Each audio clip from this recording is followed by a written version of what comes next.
حضرت انس بن مالک رضی اللہ تعالیٰ عنہ کہتے میں حضور کی بارگاہ میں بیٹھا تھا اور کئی سردار آئے ہوئے تھے، مجمع لگا تھا۔ ایک پگلی عورت آ گئی، دیوانی پگلی، پرانے کپڑے میلے کچیلے، جوتے ٹوٹے ہوئے، بال بکھرے ہوئے، آ کے کھڑی ہو گئی۔ دیکھے کبھی کچھ پاگلوں کو وقت دیتا؟ ہمارے ہاں تو پیر سیانوں کو وقت نہیں دیتے، صرف اتنی بات ہے کہ وہ غریب ہے۔ پیر سے بھی ٹائم لینے کے لیے پجاروں میں جانا پڑتا ہے۔ ہاں یہاں بھی معیار بدل گیا ہے۔ خدا بندہ یہ تیرے سادہ دل بندے کدھر جائیں؟ درویشی بھی عیاری ہے، شہنشاہی بھی عیاری، کدھر جائیں؟ کس کو جا کے کہاں رونا روئے؟ آ کے کھڑی ہو گئی پاگل عورت، یا رسول اللہ کوئی بات کرنی ہے۔ میرے کریم محبوب نے توجہ فرمائی ہی تھی کہ اس کے محلے کے لوگ کھڑے ہو گئے، کہنے لگے حضور یہ تو پاگل ہے، ایسے ہی کرتی رہتی ہے، آپ کا ٹائم بڑا قیمتی ہے۔ حضرت انس کہتے ہیں حضور کو جلال آ گیا اور میں خاموش ہو جاؤ، مجھ سے بات کر رہی ہے کہ تم سے کر رہی ہے؟ تم کون ہوتے ہو مجھے مشورہ دینے والے؟ بیٹھ جاؤ۔ محبوب نے فرمایا کیا بات ہے بی بی بتاؤ؟ کہنے لگے یہاں نہیں، اکیلے میں بات کرنی۔ حضور میں نے اکیلے میں، فرمایا چل میں تیرے ساتھ چلتا ہوں۔ آپ کو کہانی نہیں سنا رہا، اس رسول کی بات سنا رہا ہوں جس رسول کی ہر بات ہمارے لیے دستور حیات ہے۔ لکھ لو اس کو دل کی تختی پر، پاگل خانے بند ہو جائیں اگر لوگ دکھ سننے شروع کریں تو۔ یہ اگر آنسو نکل کے بہہ جائیں نا تو بڑے غم غلط ہو جائیں، لیکن آنسو بہتے نہیں ہیں۔ اب خون اندر ہی گرنے لگا ہے، اب اندر کے دکھ اندر پسنے لگے ہیں۔ اب ماں بڑے غم لے کے کفن میں منہ چھپا کے چلی جاتی ہے۔ اب بہنیں پردیس میں 4 بھائیوں کے ہوتے ہوئے بھی لاوارثوں جیسی زندگی گزارتی ہیں۔ اب کوئی نہیں رہا پوچھنے والا۔ اب محلے میں ایک غریب گھر کو 6 امیر گھر مل کے نہیں سنبھال سکتے، بس حکومت ہی آئے گی تو کرے گی، حکومت ہی آئے گی۔ اب نہیں رہا ہمارا وہ ذوق، اخلاقی قدروں کی کمزوری نے ہمیں بڑا نیچے لا کھڑا کیا ہے۔ بھائیو، نبی کریم اس پاگل عورت کے پیچھے پیچھے حضور نے چلنا شروع کر دیا۔ حضور کو صحرا میں لے گئی، ریت پہ میرے محبوب کو بٹھا لیا، ریت پہ۔ ایسا کوئی محبوب کہیں ہوگا نہ کہیں ہے، دیکھو بیٹھا ہے چٹائی پہ مگر عرش نشیں ہے۔ حضور بیٹھ گئے تو حضور سے پاگل نے کیا باتیں کرنی ہوتی ہیں؟ اس نے کوئی امور سلطنت پر گفتگو کرنی تھی، لیکن وہ آ کے کہتی یا رسول اللہ ان بچوں کو منع کریں مجھے روڑے مارتے۔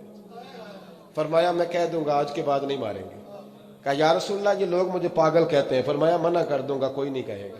حضور کوئی میری بات نہیں سنتا تو جناب انس کہتے جب کہا نا کوئی نہیں سنتا تو حضور رو پڑے۔ فرمایا جب دل کرے میرے پاس آ جانا، میں سنوں گا نا تیری بات۔ دیر تک کریم رسول نے بات سنی۔ کوئی بھی اتنا مصروف نہیں جتنی مصروف میرے نبی پاک کی زندگی ہے۔ 23 سالوں میں دنیا کو بدلنا ہے، لیکن ایک پاگل کو اتنا وقت دینا، اس کی تربیت کر گزرنا۔ حبیب کریم علیہ الصلوۃ والسلام دیر تک سنتے رہے۔ وہ خاتون اپنی مرضی سے اٹھ کے کھڑی ہوئی اور کہنے لگی میں تھک گئی ہوں اب آپ جائیے۔ تو حضور پھر مسکرائے، فرمایا دل دوبارہ کرے نا جب بھی تو فٹافٹ آ جانا، میرا دروازہ کھلا ملے گا۔ یار جو لوگ زندگی میں بڑا سکون لینا چاہتے ہیں نا، وہ کسی اس طرح کے بندے کی خدمت کر کے دیکھیں۔ جو بڑا سکون لینا چاہتے ہیں، بڑا جو راحت لینا چاہتے ہیں، وہ کسی ایسے شخص کی خدمت۔ ہمارے دیہات کی نانیاں دادیاں بڑی سادی ہوتی ہیں، انہیں ضرورت ہوتی ہے کہ تھوڑی دیر، ابا جی نے کچھ بھی نہیں کہنا، آپ نئی پجارو خریدنے لگے ابا رکاوٹ نہیں ڈالے گا، لیکن ابا سے مشورہ ضرور کریں، ان سے پوچھیں ضرور کہ گاڑی بدلنے جا رہا ہوں۔ والد کا مشورہ ہی تیرے کام میں برکت پیدا کر دے گا، اس کی صرف رائے ہی تجھے بڑا کر دے گی۔ آپ ضرور مکان تبدیل کریں اور کئی منزلہ بنائیں، لیکن تھوڑی دیر ابا کے پاس جائیں کہ اگر آپ کہیں تو مکان بدل لوں، اس لیے کہ والد کا صرف مشورہ نہیں ہوگا، اس کی دعائیں بھی تیرے ساتھ ہوں۔ یہ انفرادیت تجھے ملے گی سادے لوگوں کے ساتھ، ایسے لوگوں کے ساتھ جو، بلکہ امام یوسف صالح نے تو ایک بڑی خوبصورت بات لکھی ہے، کہتے ہیں ایک حضور کا پینڈو تھا، حضور فرماتے تھے یہ ہمارا دیہاتی اور ہم اس کے شہری ہیں۔ آپ کسی کو پینڈو کہہ دیں اسے بھی غصہ آتا ہے۔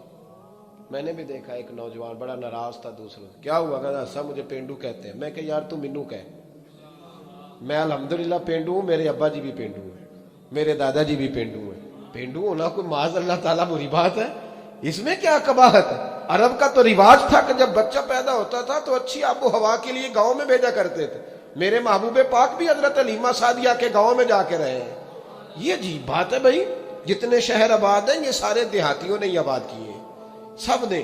یہ الگ بات ہے کہ شہر میں آ کر پڑھنے والے بھول گئے کس کی ماں نے کتنا زیور بیچا تھا، بھول گئے لوگ۔ اب وہ کہتے ہیں ہم تو رئیس اعظم سے شروع سے ہی۔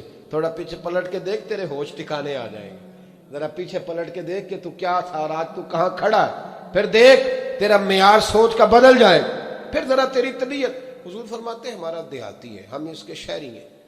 اب اس نے دیکھا حضور کی بارگاہ میں کئی لوگ تحفے لے کے آتے ہیں، اور نبی پاک تحفہ قبول فرماتے ہیں، اور بلکہ فرماتے تھے دیا بھی کرو لیا بھی کرو، محبت میں اضافہ کرے گا، محبت میں اضافہ کرے گا۔ بہت سارے صحابہ تحائف لاتے، وہ غریب آدمی تھا، دل بڑا کرتا تھا، انہوں نے پتہ کیا کرنا شروع کیا، ادھار چیزیں خریدتے دکانداروں سے، کہتے یا رسول اللہ صدقہ نہیں تحفہ ہے۔ حضور تناول فرما لیتے، جب دیکھتے نا کھا لیا ہے صحابہ نے بھی، تو کہتے حضور دکاندار کے پیسے بھی دینے، حضور وہ بھی ذرا ادا فرما دیں، بھیجیں کسی کو۔ تو حضور فرماتے میں نے کہا تھا لا کا، حضور کہا تو نہیں تھا پر کھایا تو ہے نا، آپ نے تناول تو فرمایا ہے نا۔ یار حضور فرماتے کیوں لائے؟ مسکرا کے پوچھتے، مسکرا کے پوچھتے، کہتے یا رسول اللہ اس لیے کہ سارے لاتے ہیں، میں غریب ہوں، نہیں میرے پاس پیسے، اب لانے تو ہے نا، تو مہربانی فرمائے پیسے۔ حضور بھیجتے جناب ابو بکر صدیق، فرماتے جا اس دیہاتی کے پیسے دے یا۔ حضرت ابو ہریرہ کہتے ہیں جب حضور غم امت میں پریشان ہوتے تھے نا، تو ہمارا دل کرتا تھا کاش آج وہ آ جائے، وہ آئے گا تو حضور کو ہنسائے گا، دل کرتا تھا آج وہ آ جائے۔ کہتے ہیں ایک دن نبی کے، یہ مسند امام احمد بن حنبل میں بھی موجود ہے، فرماتے ایک دن وہ بازار میں کھڑے نا، مدینے کے بازار میں کھڑے کچھ خرید رہے تھے، کچھ خرید رہے تھے۔ ہمارے یہ بڑا آسان ہے، آپ تھوڑے تگڑے ہو کے رہیں، بولیں ذرا کم، سخت مزاج رہیں، دنیا خود بخود ڈرے گی، لیکن یہ اصل نہیں ہے۔ اصل یہی ہے کہ آپ محبت بانٹیں، آپ پیار کریں۔ ٹھیک ہے فضولیات اور لغویات سے بچنا چاہیے، لیکن اس طرح کا معیار بنا لینا کہ اپنے بھی کوئی بات نہ سنا سکے، کوئی قریب ہی نہ آ سکے، کسی کو یہ طاقت ہی نہ دینا کہ وہ اپنا آپ کے ساتھ مل کے کوئی اظہار محبت کر سکے، یہ معیار نہیں ہے۔ ایک دن وہ چوک میں کھڑے کچھ خرید رہے تھے، تو اللہ کے حبیب تشریف لائے۔ حضور نے نہ دیکھ لیا کہ انہوں نے نہیں دیکھا حضور کو، نبی کریم پیچھے سے تشریف لائے دبے پاؤں۔ کبھی دیکھا ہے کوئی مرید کے ساتھ اس انداز میں چوکوں میں اس طرح پیار کرے؟ محبوب پیچھے سے آئے اور آنکھوں پہ ہاتھ رکھ دیا، فرمایا بوجھ بھلا میں کون ہوں، بتا بھلا میں کون ہوں، بول۔ حضرت ابو ہریرہ کہتے ہیں انہوں نے نا اپنی کمر پیچھے کی اور حضور کے علم نشرہ کے سینے سے رگڑنے لگے، عرض کرنے لگے یا رسول اللہ آپ تو 7ویں گلی سے گزرے تو پتہ چل جاتا ہے میرے حبیب گزر رہے ہیں۔ حضور یہ کوئی بھلائی جانے والی چیز ہے؟ تو 7ویں گلی سے، 7ویں، اور حضور مجھے کوئی بھلا سکتا ہے؟ مجھے؟ وہ خواجہ غلام فرید صاحب نے محبوب کی بارگاہ میں بڑے ادب سے کہا تھا، کہنے لگے تن تندور ہڈاں دا بن تے اسی ہاواں نال تپایا، کپ کپ مکیاں پیڑے کیتے، اتوں عشق پلیتھن لایا، تن دا سالن من دی ہانڈی لون صبر دا پایا۔ غلام فریدہ وے میں ساری تیری، تینوں اجے یقین نہیں آیا؟